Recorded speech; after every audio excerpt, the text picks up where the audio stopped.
வார்த்தை கடந்து செல்வோம். தீத்துவின் புஸ்தகம், புதிய ஏற்பாட்டில் தீத்துவுக்கு பவுல் எழுதின நிருபம் 2ஆம் அதிகாரம் 11, 12, 13 ஆகிய வசனங்களை நாம் வாசிக்கலாம்.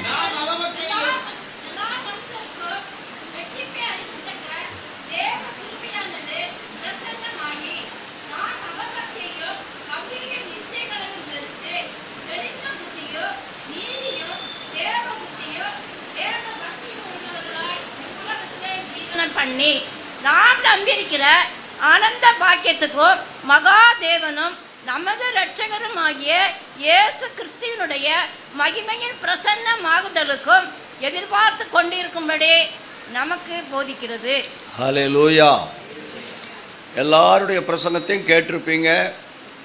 சின்ன பாஸ்டர், பெரிய பாஸ்டர், நடு பாஸ்டர், அப்புறம் ஒத்தாசைக்கு வருகிற பாஸ்டர், எல்லா பாஸ்டருடைய பிரசங்கத்தையும் கேட்டிருப்பீங்க. இங்கே ஒரு பாஸ்டர் பிரசங்கம் பண்ணுறாராம். அது எந்த பாஸ்டர்னா தேவ கிருபை. அந்த பாஸ்டருக்கு பேர் என்ன? தேவ கிருபை. இப்போ ஏனெனில் எல்லா மனுஷருக்கும் ரட்சிப்பை அளிக்கத்தக்க தேவ கிருபையானது பிரசன்னமாகி நாம் அவபக்தியையும் லௌகீக இச்சைகளையும் வெறுத்து தெளிந்த புத்தியும் நீதியும் தேவ பக்தி உள்ளவர்களாய் உலகத்தில் ஜீவனம் பண்ணி நாம் நம்பியிருக்கிற அனந்த பாக்கியத்துக்கும் மகாதேவனும் நமது இரட்சகருமாகிய இயேசு கிறிஸ்துனுடைய மகிமையின் பிரசன்னமாகுதலுக்கும் எதிர்பார்த்து கொண்டிருக்கும்படி நமக்கு போதகம் பண்ணுகிறது. அப்படியானால் இப்பொழுது பிரசங்கம் யாருடைய பிரசங்கம்? தேவ கிருபையின் பிரசங்கம். அல்லேலூயா. ஆம் அருமையானவர்களே, நாம் மனிதனுடைய சத்தத்தை, மனிதனுடைய ஆலோசனைகளை கேட்டு அநேக சமயத்தில் ஆசீர்வதிக்கப்பட்டிருக்கிறோம், அநேக சமயத்தில் மருண்டு போயிருக்கிறோம், ஏமாற்றம் அடைந்திருக்கிறோம். ஆனால் தேவ கிருபை நமக்கு பிரசங்கம் பண்ணுகிறது என்று சொன்னால் சரியாய் கவனிக்க வேண்டும். நாம் சரியாய் கவனிக்காததினாலே அனர்த்தம் பண்ணி கொள்கிறோம்.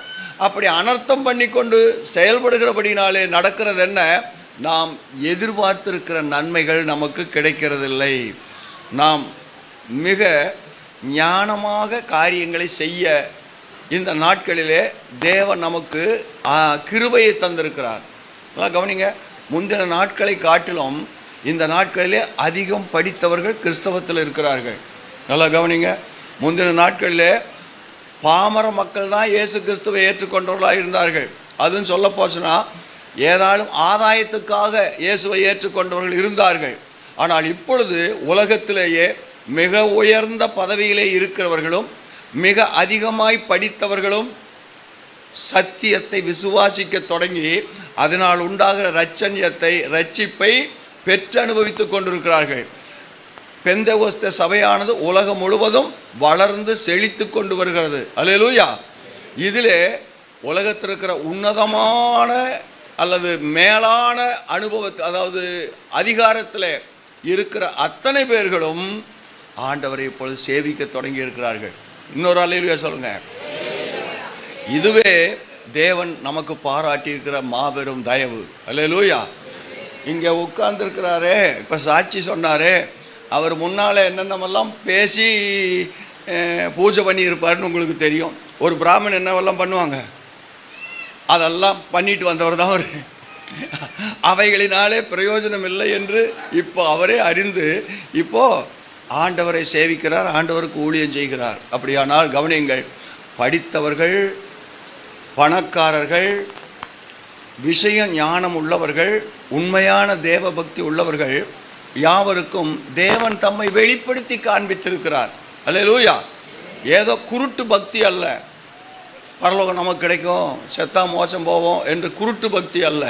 அப்படி குருட்டு பக்தி, நான் ஏன் குருட்டு பக்தின்னு சொல்கிறேன்னா, தேவன் உண்டு என்று விசுவாசிக்கிற உலக மக்கள் அதில் வளர்கிறதுக்கு அவர்கள் என்ன கிறிஸ்தவத்தை தவிர வேறு எந்த விதத்தில் அவர்கள் போதனை அடைகிறார்கள் சொல்லுங்கள்? இல்லை வழிகாட்டுதலை பெறுகிறார்கள் சொல்லுங்கள்? கிடையாது. கோயிலுக்கு போகிறாங்க, பக்தியாக செய்கிறாங்க, எத்தனையோ காணிக்கை கொடுக்குறாங்க, வீட்டுக்கு வந்துடுறாங்க, அதோடு அவங்க வேலை முடிஞ்சிருச்சு. ஆனால் அவர்கள் போக வேண்டிய பரலோகத்துக்கு போகிறதுக்கு ஏதாவது வழிகாட்டுதல் அவர்களுக்கு இருக்குதா? நான் சொல்கிறது உங்களுக்கு அர்த்தமாகுதா? இல்லை. ஆனால் உங்களை வாரந்தோறும் ஆண்டவர் படிப்பித்து ஆயத்தப்படுத்துகிறார்னு சொன்னார். நான் சொல்கிறது இன்னும் கொஞ்சம் விளக்கி சொல்கிறேன். ஒரு பையனை கொண்டு போய் பள்ளிக்கூடத்தில் அட்மிஷன் பண்ணிட்டா அவன் படிச்சுக்குவானா?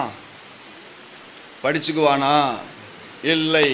அவனுக்கு பாடத்திட்டங்களை வைத்து அந்த பாடங்களை அவனுக்கு அனுதினமும் போதித்து அவன் அதை கற்றுக்கொள்கிறான்னு அவனுக்கு டெஸ்ட் வச்சு பரீட்சை வச்சு அவனை ஒவ்வொரு ஆண்டும் பாஸ் பண்ண வைத்து மேலே கொண்டு வந்து தான் அவனை ஒரு டிகிரி கோர்ஸ் அல்லது ஒரு பட்டதாரியாக ஆக்குகிறது என்றால் அனுதினமும் வாரத்தில் 6 நாளும் செய்கிற வேலை தொடர்கிறது. அப்போது மற்ற மதங்களிலே இப்படிப்பட்ட நம்மை போல போதனை கொடுத்து அதை சாதனையாக்க முடியும், அனுபவத்தில் கொண்டு வரும்படிக்கு போதித்து நடத்துகிற ஒரே ஆண்டவர் நம்முடைய ஆண்டவர் தான். ஒரு அல்ல சொல்லுங்க. மதங்கள் இருக்கின்றன, மத நம்பிக்கையில் உடையவர்களும் இருக்கிறார்கள், உண்மையாகவே பக்தி உள்ளவர்கள் இருக்கிறார்கள். ஆனால் வழிகாட்டுதல் இல்லை. Praise the Lord. ஆனால் நீங்கள் நானும் பாக்கியவான்கள். நமக்கு தேவன் பாராட்டிய தயவு மகா பெரிய. அதனால தான் கிறிஸ்தவம் வளருகிறது. எத்தனை அடக்குமுறைகள், எத்தனை உபத்திரவங்கள், பாடுகள் வந்தாலும் கர்த்தர் கிறிஸ்தவர்களை கைவிடுகிறதே இல்லை. ஏனென்றால் கிறிஸ்து மரித்ததே அதற்காகத்தான். ஆகினால் அவர் கைவிடுகிறதே இல்லை. அல்லேலூயா. தேவ கிருபை நம்மை எல்லாம் சந்தித்திருக்கிறது மிகுந்த விசேஷம். கிருபைன்னா என்னன்னு உங்களுக்கு புரியுமா? கவனிங்க. ஆபிரகாம்னு ஒருத்தர் இருந்தார். அவர் தான் நம்முடைய விசுவாச தகப்பன் என்று சொல்லுகிறோம். ஒரு அல்லேலூயா சொல்லுங்க. அவர் ஏதாயிலும் ஒரு ஏழைக்காயிலும் சாப்பாடு கொடுத்துட்டு தான் அவர் சாப்பிடுவாராம், எவ்வளவு நேரமானாலும். அதனால் அவரை தேடி அவர் வீட்டுக்கு அனைவரும் வருவாங்க, சாப்பிட்டு போவாங்க. ஒரு நாள் யாருமே வரல.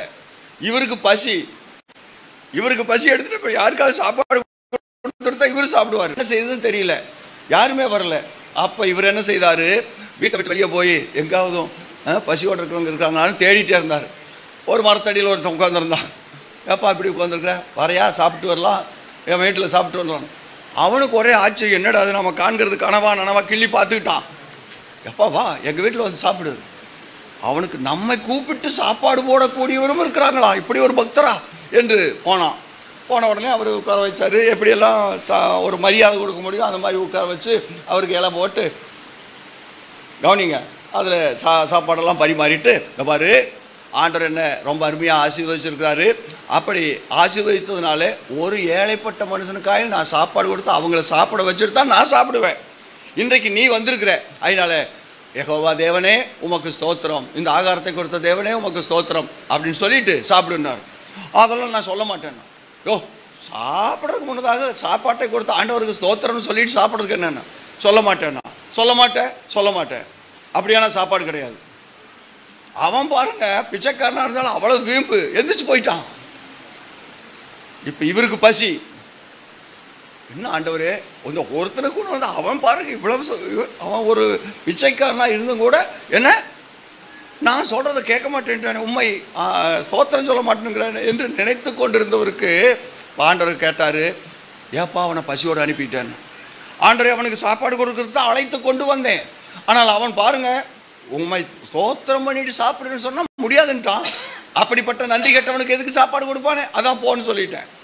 சரி நீ சொல்லிட்ட, அவனுக்கு என்ன வயசு இருக்குன்னு சொல்லுன்னா, என்ன ஒரு 50-55 வயசு இருக்கும். கடந்த 50-55 வருஷ காலமாக அவன் என்னை தேடினதே இல்லை, அவன் என்னை நமஸ்கரித்ததில்லை, அவன் என் கோயிலுக்கு வந்ததில்லை. ஆனால் கடந்த இத்தனை ஆண்டும் தினமும் 3 வேளையும் அவனுக்கு தவறாமல் ஆகாரம் கொடுக்குறேன். அவன் ஒரு நாள் கூட எனக்கு ஸ்தோத்திரம் சொன்னதில்லை, ஆலயத்துக்கு வந்ததில்லை, ஆண்டவரே உமக்கு ஸ்தோத்திரம் சொன்னதில்லை. ஆனால் அவனை நான் காப்பாற்றிட்டு இருக்கிறேன். நீ சொன்னதை அவன் கேட்கலங்கிறதுக்காக நீ அவனை அனுப்பிட்டியே, பசியோடு போயிட்டானே, இப்போ நீ அனுப்பிட்ட, நான் அவனை பட்டினி போட முடியுமான்னு கேட்டாராம். அப்போத்தான் ஆபிரகாமுக்கு புரிஞ்சுது, ஆண்டவரே நீர் கிருபை பொருந்தினவர். என்ன இப்போ கிருபைங்கிற வார்த்தைக்கு என்ன ஆழமான அர்த்தம் இருக்குதுன்னு உங்களுக்கு புரியுதா? நம்மை நேசிக்கிறவர்களை நாம் நேசிக்கிறது அல்ல, நம்மை விரோதிக்கிறவர்களையும் நேசிக்கிறதுக்கு பெயர் தான் கிருபை. அல்லேலூயா. ஆகினாலே ஆண்டவர் சொன்னார், அவன் என்னை கடந்த 55 ஆண்டு காலமாக நினச்சி கூட பார்க்கல, ஆனால் அவனுக்கு அனுதினமும் நான் சாப்பாடு போடுகிறேன் அப்படின்னா. ஆண்டவரே ஆண்டவரே மன்னிச்சிருங்க, நான் இப்போவே போய் அவனை அழைத்து கொண்டு வந்து சாப்பாடு போடுறேன். போனான். ஆனால் ஆபிரகாம் போனார். அவனை பார்த்து, யோ யோ வாயா வாயா, வந்து வீட்டில் சாப்பிடுயா வாயான்னா. ஏயா என்னை உட்கார வச்சுட்டு சாப்பாட்டு மேஜையில் உட்கார வச்சுட்டு என்னை அனுப்பிட்டியல்ல, இப்போ எதுக்கு வந்து கூப்பிட்டேன்? நீ வந்துட்ட, ஆண்டவர் எனக்கு தரிசனமாய் சொன்னார், அந்த மனுஷனை ஏன் பசியோடு அனுப்புறேன்னு கேட்டார். நான் சொன்னேன், அவன் ரொம்ப நன்றி கெட்ட மனுஷனாக இருக்கிறான், உண்மை ஆண்டவரே ஸ்தோத்திரம், ஆகாரத்தை கொடுத்த ஆண்டவரே ஸ்தோத்திரம்னு சொல்லிட்டு சாப்பிடுன்னா முடியாதுன்றான். அதனால தான் அனுப்பிட்டேன், நான் சாப்பாடு கிடையாது போன்னு சொல்லிட்டேன். சரி, அப்புறம் அவர் சொல்கிறார், அவனை அனுப்பிட்டியே, நான் அவனை பட்டினி போட முடியுமா? நீ அனுப்பிட்ட, கடந்த 55 வருஷ காலமாக நான் அவனை தவறாமல் ஆகாரம் கொடுத்து காப்பாற்றுறனே, நீ அனுப்பிட்டதுனால நான் விட்டுற முடியுமா என்று கேட்டார். யோ உண்மை தான் சொல்கிறேன். அப்படியா கேட்டார்? ஆமாம். என்னை பற்றியா கேட்டார்? ஆமாம். அப்போ அவர் சொன்னார், ஆண்டவரே ஆண்டவரே மன்னிச்சிருங்க ஆண்டவரே, நான் போய் அவனை அழைச்சி கொண்டு வந்து சாப்பாடு கொடுக்குறேன்னு சொல்லிட்டு வந்தேன், வா வந்து சாப்பிடுனார். அப்போத்தான் அவனுக்கு ஒரு வெளிச்சம் வந்தது. முழங்கால் போட்டான், ஐயோ தெய்வமே, கடந்த 55 வருஷ காலமாக என்னை மறவாமல் சாப்பாடு கொடுத்து ஜீவனை கொடுத்து காப்பாற்றி வருகிறீரே, உம்மை மறந்த பாவியை மன்னிச்சிருங்க ஆண்டவரேன்னு கண்ணீர் மல்க ஆண்டவரத்தில் ஜெபம் பண்ணினான். அதுக்கு பிற்பாடு தான் அவனுடைய மனம் தெளிவடைந்தது. அவரும் வந்தார், ஆபிரகாமும் வந்தார், 2 பேரும் சாப்பிட்டு கர்த்தரை மகிமைப்படுத்தினாங்க. ஒரு அல்லேலூயா சொல்லுங்க. அப்போ தேவ கிருபைன்னா என்னன்னு இப்போ கொஞ்சமாவது புரியுதா உங்களுக்கு? அப்போ யோசித்துக் கொள்ளுங்கள். நான் நிற்பதும் நிர்மூலமாகாமல் இருக்கிறதும் அவருடைய கிருபை. நம்முடைய சாமர்த்தியங்கள் அல்ல, நம்முடைய படிப்பல்ல, பட்டம் அல்ல, பதவி அல்ல, நம்முடைய சம்பாத்தியங்கள் அல்ல, எல்லாமே கிரேட் அலெக்சாண்டரா உன் பேர் என்ன, மரித்து கையையும் 2ஐயும் வெளியே வச்சுட்டு கவனிங்க, த கிரேட் அலெக்சாண்டர் செத்து போனார். அப்போ அவர் சொன்னது என்னென்னா, என்னை பெட்டியில் வச்சு கொண்டு போகிற போது இந்த கையையும் வெளியே விட்டுட்டு என்னை அப்படியே மூடி போட்டு கொண்டு போங்க அப்படின்னாரா. ஊர்வலம் கொண்டு போங்க. அப்படி தான் ஊர்வலம் போனாங்க. என்ன சொன்னாராம், இந்த அலெக்சாண்டர் வெறுங்கையாய் இந்த உலகத்தில் வந்தேன், நான் பிறந்த பொழுதிலிருந்து ஒன்றும் கொண்டு வந்ததில்லை, இப்பொழுது உலக வாழ்க்கையை முடித்துவிட்டு நான் போகிறேன், நான் கொண்டு போகிறது ஒன்றுமில்லை, வெறுங்கையாய் வந்தேன், வெறுங்கையாய் போகிறேன். அப்படியானால் நாம் இந்த உலகத்தில் இருக்கிற காலத்தில் என்னத்தை செய்தோம், எப்படி வாழ்ந்தோம் என்கிறது தான் நம்மை நித்தியத்தில் கொண்டு போய் சேர்க்கும். அல்லேலூயா. அப்படியானால் கவனிங்கள், கிருபை, தேவ கிருபையானது பிரசன்னமாகினா வந்து தம்மை வெளிப்படுத்தி நமக்கு போதனை செய்கிறதா. என்ன போதனை? அல்லேலூயா. 1 தீமோத்தேயு 2 வாசித்தா, எல்லா மனுஷரும் ரட்சிக்கப்பட வேண்டும். எல்லா மனுஷரும்னா என்ன மனுஷர்? எல்லா மனுஷர்னா யாருங்க? எல்லாமே மனுஷர் தான். எல்லா மனிதரும்னா எந்த நிலையில் இருக்கிற மனிதனும் ரட்சிக்கப்பட வேண்டும். எந்த நிலையில் இருக்கிற மனிதனும், அவன் படித்தவனோ படிக்காதவனோ, ஏழையோ பணக்காரனோ, இந்தியனோ இங்கிலாந்துக்காரனோ, வெள்ளையனோ கருப்பனோ, யாராக இருந்தாலும் சரி, எல்லா மனுஷரும் ரட்சிக்கப்படவும் சத்தியத்தை அறிகிற அறிவிலே வளரவும் அவர் சித்தம் உள்ளவராயிருக்கிறார். ஆகையினாலே தேவ கிருபையானது பிரசன்னமாயினா வெளிப்பட்டு எல்லா மனுஷரும் ரட்சிக்கப்படும்படிக்கு பிரசங்கம் பண்ணுகிறது. அப்போ யாருடைய பிரசங்கத்தை தள்ளிவிட்டாலும் தேவ கிருபையினுடைய பிரசங்கத்தை தள்ளவே கூடாது. நாம் ஏற்றுக்கொள்வோமானால் கர்த்தர் நம்மை ஆசீர்வதிப்பார் என்பதிலே சந்தேகம் கிடையாது. அந்த கிருபையானது பிரசன்னமாகி என்ன சொல்லுகிறது? மறுபடியும் வாசிங்க. தீத்து 2:11-12. எல்லா மனுஷருக்கும் ரட்சிப்பை அளிக்கத்தக்க தேவ கிருபையானது பிரசன்னமாகி நாம் அவபக்தியையும் லௌகீக இச்சைகளையும் முதலாவது வெறுக்க வேண்டும். எதை விட வேண்டும், எதை கை கொள்ள வேண்டும் என்று நமக்கு பிரசங்கம் பண்ணுகிறதா. அதுல ஒன்று அவபக்தி. அவபக்தின்னு என்ன? அவபக்தி வேற, அவன் பக்தி வேறன்னு அப்படி நினைக்காதீங்க. அவபக்தின்னு என்ன? பக்திக்கு மாறாக இருக்கிறதெல்லாம் அவபக்தி, எதிர்மறையான பக்தி. அதாவது பக்திக்கு விரோதமாக கடவுள் இல்லை, கடவுள் உண்டு என்று விசுவாசிக்கிறது பக்தி, கடவுள் இல்லை என்று சொல்லுகிறது அவபக்தி. அப்படி அவபக்தியையும், என்ன அவபக்தி? சங்கீதம் 14:1 வாசித்தால், வாசிங்க, சங்கீதம் 14:1, தேவன் இல்லை என்று நல்லா கவனிங்க, தேவன் இல்லை என்று மதிகேடன் தன் இருதயத்திலே சொல்லிக் கொள்ளுகிறான். என்ன சொல்றான்? சொல்லுங்க, தேவன் இல்லை. நல்லா கவனிங்க, தேவன் இல்லை என்று சொல்லுகிறவன் படிக்காதவன் இல்லை, ஒன்றும் விஷயம் தெரியாதவன் இல்லை, எல்லாம் அறிந்தவன் தான் சொல்றான். உலகத்தை அறிந்தவன் சொல்றான். என்னன்னு சொல்றான்? கடவுள் இல்லை அப்படின்னு. ஆனால் வேதம் என்ன சொல்கிறது? மதிகேடன் சொல்லுகிறான். மதினா புத்தி, அறிவு. அதில் ஒரு சின்ன சிக்கு வந்துருச்சு. அதனால அவனுக்கு என்ன தெரியல? தேவன் இருப்பது தெரியவில்லை, அவன் புத்திக்கு இன்னும் அது எட்டவில்லை. ஆகையினாலே மதிகேடன் என்ன சொல்லுகிறான்? கடவுள் இல்லை என்று சொல்லுகிறான். அருமையானவர்களே, நான் ஒரு புஸ்தகம் எழுதியிருக்கிறேன். இதுவரைக்கும் அதை தெரியாதவங்க நீங்கள் தயவுசெய்து வாசித்து பாருங்கள். பெரிய பண்டிதர்களெல்லாம் அதை பாராட்டி இருக்கிறாங்க. எப்படி இந்த ஞானம், எப்படி உங்களுக்கு இந்த வெளிச்சமெல்லாம் வந்ததுன்னு கேட்டிருக்கிறாங்க. எப்படியோ வந்ததுனால தான் எழுதினேன். ஆகினால நீங்களும் வாசித்து பாருங்கள். விஞ்ஞானம் கடவுளை நிரூபிக்கிறது அப்படின்னு ஒரு புஸ்தகம் எழுதியிருக்கிறேன். வாசித்து பாருங்கள், கேட்டு பாருங்கள். கர்த்தருக்கு ஸ்தோத்திரம். என்ன, இன்றைக்கு மனிதன் விஞ்ஞானத்தை தான் அதிகமாக நம்புகிறான். கடவுளை நம்புறானோ இல்லையோ, விஞ்ஞானத்தை நம்புறான். நம்பித்தான் ஆக வேண்டும் அவன். ஆகையினால நம்புகிறான். ஆனால் கடவுளை இன்னும் காண வேண்டிய பிரகாரமாய் காண முடியாதனாலே அவனால் நம்ப முடியவில்லை. அவன் ஏன் நம்ப முடியவில்லை என்கிறதுக்கும், எப்படிப்பட்டவனாய் இருந்தால் எப்படி காரியத்தை அவரை கண்டுபிடிக்க முடியும் என்றும் நான் விவரித்து சொல்லியிருக்கிறேன். ஆகையினாலே நீங்கள் வாசித்து பயனடையுங்கள். கர்த்தர் உங்களை ஆசீர்வதிப்பாராக.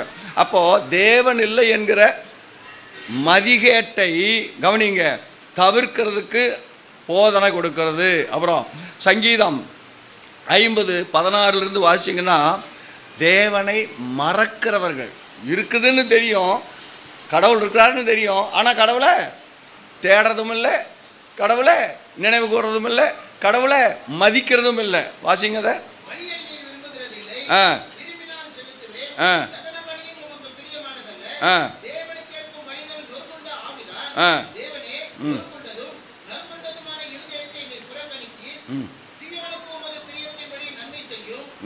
இல்லையே, சங்கீதம் 50:16.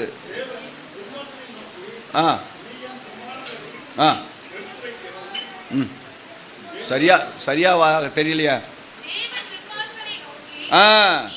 தேவன் துன்மார்க்கனை நோக்கி, அதாவது கடவுளே இல்லைன்னு சொல்றானே அவனை நோக்கி, நீ என் பிரமாணங்களை எடுத்துரைக்கவும் சொல்லவும் உனக்கு என்ன நியாயம் இருக்கிறது? ஏப்பா, கடவுளே நானே இல்லைன்னு சொல்ற, நீ என்ன சொல்ற? என் பிரமாணங்களை எடுத்துரைக்கிறதுக்கு உனக்கு என்ன யோக்கியதை இருக்கிறது அப்படின்னு சொல்றார். சொல்ல போனா உனக்கு என்ன யோக்கியதை இருக்கிறது, உனக்கு என்ன தகுதி இருக்கிறது என்று சொல்லுகிறார். அப்ப கவனியுங்கள், தேவனை அவர்கள் மறக்கிறவர்கள், மறந்தவர்கள். ஆகையினால் அப்படி பேசுகிறார்கள். வெளிப்படுத்தின விசேஷத்தில் 16ஆம் அதிகாரம், வெளிப்படுத்தின விசேஷம் 10-11 வசனத்தை வாசித்தால், இனி சம்பவிக்க போகிற காரியங்களிலே உபத்திரவங்களை சகிக்க முடியாத மக்கள் என்ன சொல்லுகிறார்கள்? 5ஆம் தூதன் தன் கலசத்தில் உள்ளதை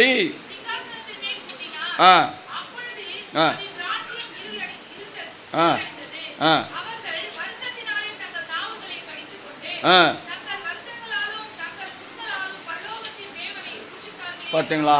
கடவுளையே தூஷித்தார்களா? என்ன கடவுள் நீ? ஏன் என்னை இப்படி பண்ண? ஏன் என்னை இப்படி சிச்சிக்கிற? ஏன் என்னை இப்படி சொல்ல வேண்டிய நாட்களிலே சொன்னாரே, அதையெல்லாம் விட்டுட்டாங்க. இப்போ அவர்கள் கஷ்டப்படுகிற பொழுது என்ன சொல்கிறாங்க? ஓ, 2 பேர் உலகத்தில் இருந்தாங்க. ஒருத்தன் பெரிய பணக்காரன். அவனுடைய வீட்டு வாசலில் ஒரு ஏழப்பட்ட மனுஷன் தான். அவனுக்கு சாப்பாடும் கிடையாது, துணியும் கிடையாது. கவனிங்க, அவனுக்கும் மரணம் வந்தது, இந்த ஐஸ்வர்யவானுக்கும் மரணம் வந்தது. கவனிங்க, ஐஸ்வர்யான் மரித்தான், அடக்கம் பண்ணப்பட்டான். யாரெல்லாம் வந்திருந்தாங்களோ பெரிய பெரிய தலைவர்கள்லாம் வந்திருப்பாங்க, அடக்கத்தை ஆராதனைக்கு எல்லாம் நடந்திருக்கும். சரி, ஏழப்பட்ட மனுஷனை என்ன சொல்கிறது, முனிசிபாலிட்டிக்காரன் தான் வந்து அடக்கம் பண்ணியிருப்பான். சரி, அப்படி நடந்துருச்சு. கவனிங்கள், அப்படி நடந்தபோது இப்போ 2 பேரும் கண்ணை திறக்கிறாங்க. ஒருத்தன் ஆபிரகாமுடைய மடி என்று சொல்லப்படுகிற பரதீசில் இருக்கிறான். யார்? அந்த ஏழப்பட்ட மனுஷன். இந்த ஐஸ்வர்யவான் எங்கே இருக்கிறான் சொல்லுங்க? நரகத்தில் அக்கினி ஜுவாலையில் வேதனைப்பட்டு கொண்டிருக்கிறான். இதுவரைக்கும் பிரசங்கியார்கள் பிரசங்கம் பண்ணதெல்லாம் அப்போது அவனுக்கெல்லாம் கொஞ்சம் கூட நம்பிக்கை இல்லை. இப்போ தான் அவனுக்கு தெரியுது, ஆஹாஹா அப்போவே சொன்னாங்க. எத்தனையோ ஜிப்பா வந்தது, மாற்றி மாற்றி கலர் சட்டை கூட போது. ஜிப்பா சொல்கிறது தான் கேட்கக்கூடாதுன்னு நினச்சா பேண்ட் சட்டை போட்டதையும் கேட்காம போனனே, அப்படி பிரசங்கியார் வந்து சொல்லியும் கேட்காம போனனே, இப்போ தானே தெரிகிறது அவங்க சொன்னதெல்லாம் உண்மைன்னு என்று வேதனைப்பட்டு இப்போ பார்க்குறான். மேலே கொஞ்சம் அண்ணாந்து, இது வரைக்கும் அண்ணாந்தே பார்க்காதவன் பார்க்குறான். மேலே அண்ணாந்து பார்த்தா யார் இருக்கிறா? இவன் வீட்டில் முன்னால் கீழே கிடந்தானே, அவன் அங்கே மேலே உட்காந்துருக்கிறான். ஆபிரகாமுடைய மடி என்று சொல்லப்படுகிற பரதேசில் இருக்கிறான், உட்காந்துருக்கிறான், சந்தோஷமாக இருக்கிறான், தேற்றப்படுகிறான். அதை பார்த்த உடனே ஐயோ, நம்ம வீட்டு வாசப்படியில் கிடந்தவன் ஆச்சேவன், இப்பொழுது பாருங்க எப்படிப்பட்ட சிங்காசனத்தில் உட்கார்ந்துருக்கிறான் என்று நினைத்தவனுக்கு ஆபிரகாமே கூப்பிடுறாரு. இது வரைக்கும் ஆபிரகாமை கூப்பிடவே இல்லை. ஆபிரகாமை யாருன்னு கூட இவனுக்கு தெரிஞ்சிருக்குது. இவனுக்கு இருந்த பெருமையில் ஆபிரகாமை தகப்பனேன்னு சொன்னவன் இல்லை. அதனால் இப்போ ஆபிரகாமே தகப்பனே, அந்த அந்த அவன் பேர் என்ன? லாசரு. அவன் பேர் லாசரு. அந்த லாசருவை அனுப்பி என் நாவு குளிரும்படி கொஞ்சம் தண்ணி கொடுக்க சொல்லுங்களேன், இந்த அக்கினி ஜுவாலையில் நான் வேகிறேனேன்னு கேட்குறான். எப்படி இருந்திருக்கும்? உலகத்தில் அவன் சம்பரமாய் சாப்பிட்டான், ரத்தாம்பரம் உடுத்தினான், அவன் வீட்டு வாசல் இருந்தவனை ஏன்னு கூட கேட்டுக்கொள்ளல. ஆனால் இன்றைக்கு இவன் கீழே கிடந்து கொண்டு அக்கினி ஜுவாலையில் வேதனைப்பட்டு கொண்டு இருக்கிற பொழுது மேலே இருக்கிறவனை நோக்கி பார்த்து அவனுக்கு இந்த வாய், இவ்வளவு வாழ்வு வந்திருக்குதே, நாம் எப்படி கஷ்டப்படுறோமே. ஆபிரகாமே கொஞ்சம் அந்த ஆளை அனுப்பி, எனக்கு தெரிஞ்சவன் தான், கொஞ்சம் அனுப்பி என் நாவு குளிர கொஞ்சம் தண்ணி கொடுக்க சொல்ல மாட்டீங்களா? ஆபிரகாம் சொல்லிட்டாரு, அங்கேருந்து இங்கேயும் யாரும் வர முடியாது, இங்கேருந்து அங்கே யாரும் போக முடியாதப்பா, ஆகினால அவன் உனக்கு உதவி செய்ய முடியாது.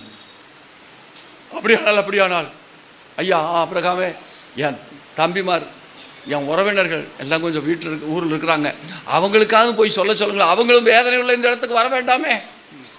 அவர்களுக்கு சொல்கிறதுக்கெல்லாம் நிறையா ஜிப்பாக இருக்குது, நிறைய பேண்ட் ஷர்ட்டு கோட்டெல்லாம் போட்டவங்களாம் இருக்கிறாங்க, இப்போ டிப்டாப் பேர்வழிகள்லாம் இருக்கிறாங்க, அதனால் அவங்க சொல்கிறத கேட்கட்டும். ஒரே வார்த்தையில் சொல்லி முடிச்சிட்டார். கவனியுங்கள், இதான் என்ன? தேவனை தூஷித்தவர்கள், அவபக்தியாய் நடந்தவர்கள், இவர்கள் எல்லாருக்கும் இந்த கிருபையானது போதகம் பண்ணுகிறது. நீ இப்படியெல்லாம் கர்த்தர் நடத்தித்தோம், இப்படியெல்லாம் உன்னை நடப்பித்தோம், இப்படியெல்லாம் உனக்கு போதனை கொடுத்தோம், நீ கேட்கவில்லையே என்று. லௌகீக இச்சையையும் அவபக்தியையும், அடுத்தது லௌகீக இச்சைகளையும் வெறுக்கும்படி. லௌகீக இச்சை என்று சொன்னால் எபிரேயர் 11ஆம் அதிகாரம் 24-25 வசனத்தை வாசிச்சு பாருங்க. லௌகீக இச்சை, லௌகீகனா உலக பிரகாரமான அனித்தியமான பாவ சந்தோஷமா. வாசிங்க எபிரேயர் 11:24-25.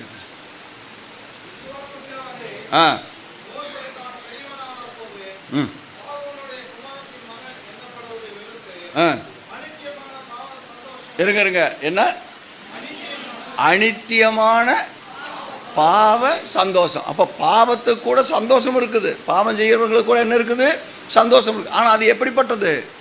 அனித்தியமானது, தற்காலிகமானது. அது செய்கிற பொழுதுதான் உனக்கு நன்மை உண்டாகிறது மாதிரி, சந்தோஷம் உண்டாகிற மாதிரி இருக்கும். ஆனால் அது எங்கே கொண்டு போய் சேர்த்துருது? எங்கே கொண்டு போய் சேர்த்துருது? நரகத்துக்கு கொண்டு போய் சேர்த்து விடுகிறது. அதுதான் அனித்தியமான. அவன் மோசே அரண்மனையில் இருக்கிறதையே அனித்தியமான, அங்கே அனுபவிக்கிற காரியங்கள் எல்லாம் அனித்தியமான பாவ சந்தோஷம் என்று எண்ணினானா. யோசிச்சு பாருங்க. அதை விடுத்து தேவ ஜனத்தோடு துன்பத்தை அனுபவிப்பதே எனக்கு பெரிய பாக்கியம் என்று எண்ணினானா. கொஞ்சம் யோசிச்சு பாருங்க. அதுக்கு பேர் தானுங்க தரிசனம்ங்கிறது. தரிசனம்னு என்ன? உட்காந்துட்டே கனவு காங்கிறது இல்லை. சில பேர் சொப்பனம் காங்கிறது சொல்கிறாங்களா? அப்படி கனவு, இந்த கனவு காங்கிறது இல்லை, உண்மையை காண்கிறது. அல்லேலூயா. கவனியுங்கள், அனித்தியமான, அதாவது மோசே என்னத்தை கண்டுபிடித்தார்? இந்த அரண்மனை வாழ்வு, எகிப்தில் இருக்கிற ராணியினுடைய குமாரன் என்று சொல்லப்படுகிற அல்லது பார்வோனுடைய குமார்த்தி என்று சொல்லப்படுகிற வாழ்வு அனித்தியமானது. அவளுக்கு நான் யாருன்னு தெரிஞ்சா என்ன வீட்டில் வச்சிருக்க, அரண்மனையில் வச்சிருக்க மாட்டான். ஆகினாலே அனித்தியமான இந்த பாவ என்னவா சந்தோஷமா சந்தோஷம், இதை என்னவென்றா என்ன எப்படி வெறுத்தானா? பாவ சந்தோஷம். அதை வாசிங்க மறுபடியும். எபிரேயர். அனித்தியமான பாவ அனுபவிப்பதை பார்க்கிலும் தேவ ஜனத்தோடு துன்பத்தை அனுபவிப்பதையே பெரிதாக மதித்தான். என்ன ஒரு அழகான வார்த்தைகள் எழுதியிருக்கு பாருங்க. எது சரி, எது சத்தியம், எது உண்மை, எது நீதி, எது நேர்மை என்கிறதை வேதம் தெளிவாக நமக்கு கற்றுக் கொடுக்கிறது. அப்போ மோசே அனித்தியமான பாவ சந்தோஷங்களை வெறுத்து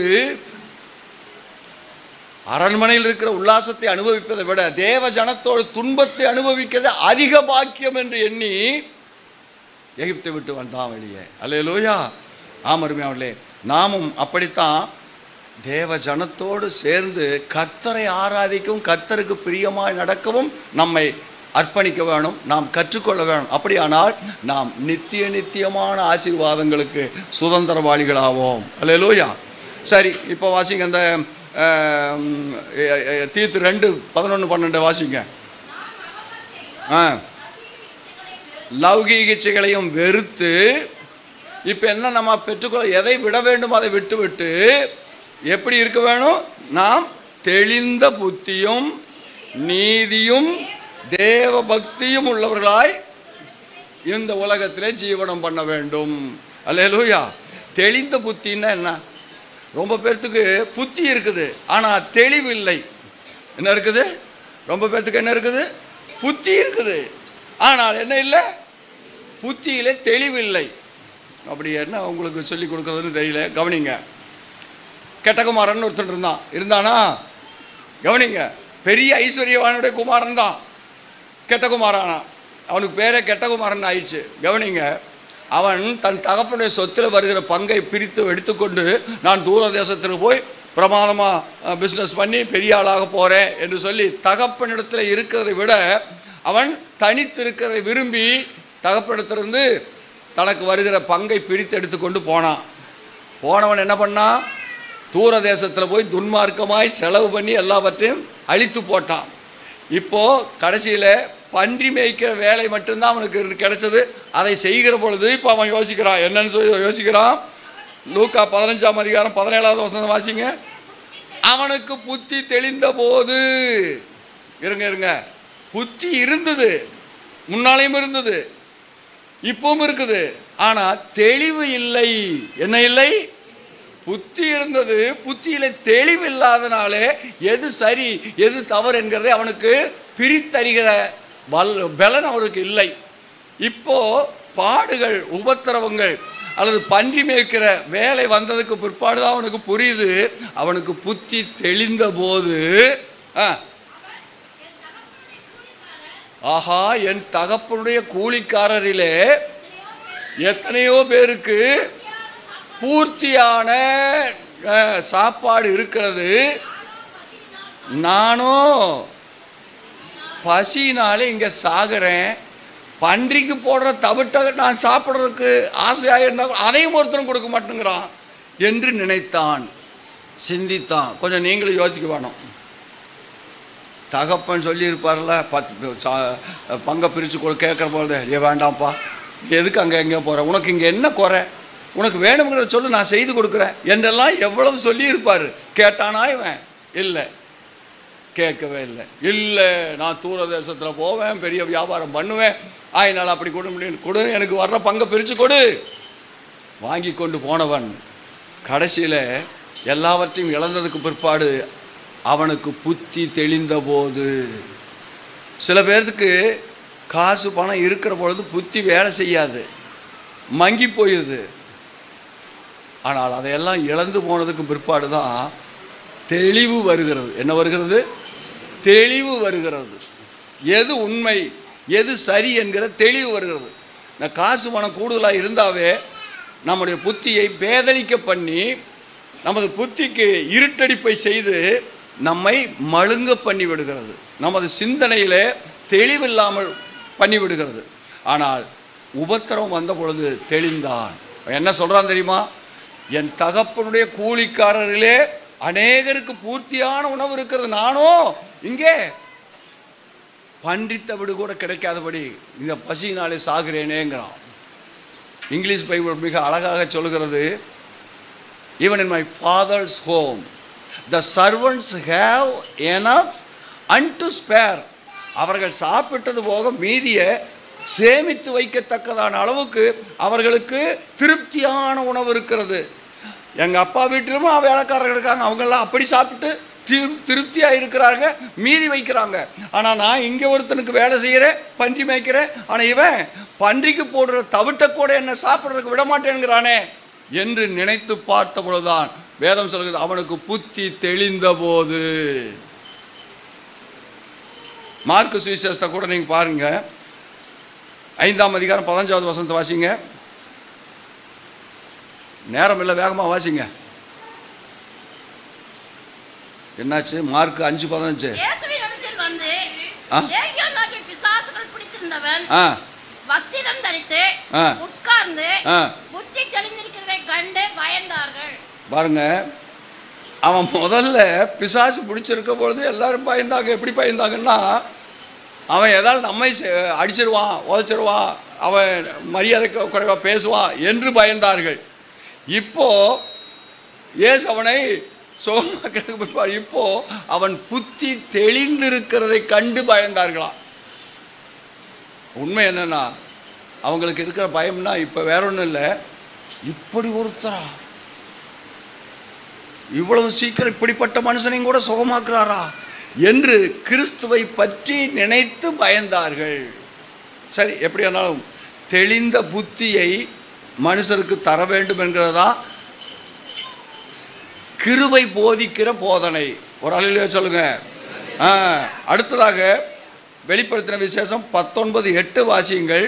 நீதியையும் தேவ பக்தியையும் நமக்கு போதிக்கிறது. இந்த கிருபை எப்படி போதிக்கிறது பாருங்க. வெளிப்படுத்தல் 19:8.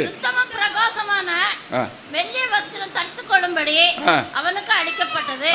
அந்த மெல்லிய வஸ்திரம் பரிசுத்தவான்களுடைய நீதிகளை. கவனிங்க, பரலோகத்திலே நாம் போகிற காலத்திலே நமக்கெல்லாம் என்ன கொடுக்கப்படுகிறதா? பரிசுத்தவான்களுடைய நீதி என்கிற வஸ்திரம் கொடுக்கப்படுகிறதா? அல்லேலூயா. ஆமருமையாவிலே நாம் உடுத்த போகிற மெல்லிய வஸ்திரவான்களுடைய நீதிகளே. அல்லேலூயா. ஆம், நாம் அப்படிப்பட்ட மேன்மையை உடையவர்களாக இருக்கும்படிக்கு அழைக்கப்பட்டிருக்கிறோம். அல்லேலூயா. கர்த்தருடைய நாமத்துக்கு மகிமை உண்டாவதாக. இன்னும் ஒன்றை கூட வாசிப்போம். தேவபக்தி. எது தேவபக்தி என்று 1 தீமோத்தேயு 6ஆம் அதிகாரம் 6, 7, 8 வசனத்தை வாசித்தால் அங்கே தேவபக்தியை பற்றி போதனை கொடுக்கிற போதும் என்கிற மனதுடனே கூடிய தேவபக்தியே எது மிகுந்த ஆதாயம். எது மிகுந்த ஆதாயம்? தேவபக்தினாலே நமக்கு கிடைக்கிற மேன்மை என்னன்னா, போதும் என்கிற மனது. இன்னும் வேணும், இன்னும் வேணும், இன்னும் வேணும்னு சொல்கிற மனது உடையவன் ஒருபோதும் திருப்தி அடைகிறதில்லை, ஒருபோதும் சமாதானம் அடைகிறதில்லை, ஒருபோதும் சந்தோஷத்தை அனுபவிக்கிறதில்லை. ஆனால் போதும் என்கிற மனதை உடையவனுக்கு அது எல்லாமே உண்டு. ஒரு அல்லேலூயா சொல்லுங்க. ஆமருமையாவளே, கிருபையானது பிரசன்னமாகி நமக்கு அதைத்தான் போதித்து அதிலே தான் நாம் நிலைத்திருக்கும்படி நமக்கு ஆலோசனை கொடுக்கிறது. சரி, பிலிப்பியர் 3ஆம் அதிகாரம் 20, 21 வாசித்தால் நமக்கு தேவன் வைத்திருக்கிற ஆனந்த பாக்கியம் என்னன்னு விளங்கும். வாசிங்க.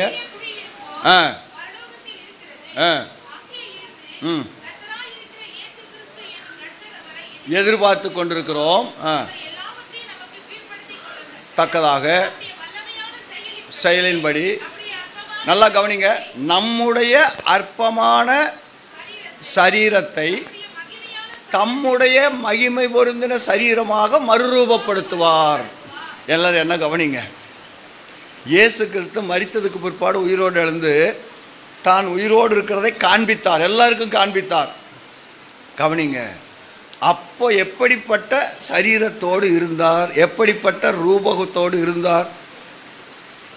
அதுதான் இந்த அற்பமான சரீரம் எப்படி மாறப்போதா, மகிமையான இயேசு கிறிஸ்து மறுரூபம் அடைஞ்சதுக்கு பிற்பாடு இருந்ததே அந்த மகிமையான சரீரத்துக்கு ஒப்பாக மாற்றுகிறார். திடீர்னு வர்றாரு, திடீர்னு காணாமல் போடுறாரு. ஆனால் அவருக்கு என்ன இருக்குது, எலும்பு இருக்குது, சதை இருக்குது, எல்லாம் இருக்குது.